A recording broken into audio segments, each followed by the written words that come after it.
Hello guys, तपाईँहरूलाई मेरो ब्लगमा स्वागत छ। आज चाहिँ हामीहरू आएको नानीको चस्मा बनाउनु। उनको चाहिँ आँखा कमजोर छ हल्का, त त्यसैले चाहिँ उनको टाउको पनि दुख्छ होइन। अनि हामीहरू चस्मा बनाएको यति मम्मीमा पानी छ, आज बिहान पानी परेको परिचय यति भरेर चाहिँ आउने मन चाहिँ थिएन होइन।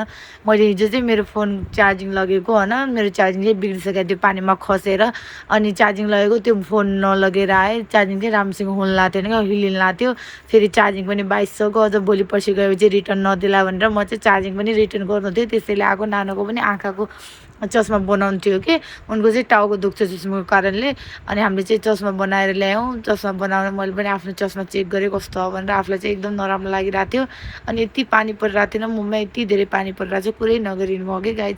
बाहिर आएर हामीहरू चाहिँ गयौँ फालुदा खाँदा। यो चाहिँ मेरो फालुदा चाहिँ फेभरेट फालुदा हो है। म यहाँ यति मनपर्छ, अगाडि पनि छन् हाम्रो घर नजिक, तर त्यहाँको चाहिँ मलाई एउटा पनि मन पर्दैन क्या।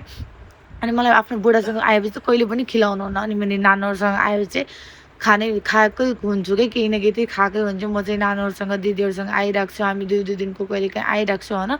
अनि फेरि यति हावाहुरी आउनु लाग्थ्यो, पछाडिबाट नि पानी परिरहेको थियो, त्यो पनि मैले सानो सानो भिडियो बनाएर आइसकेँ।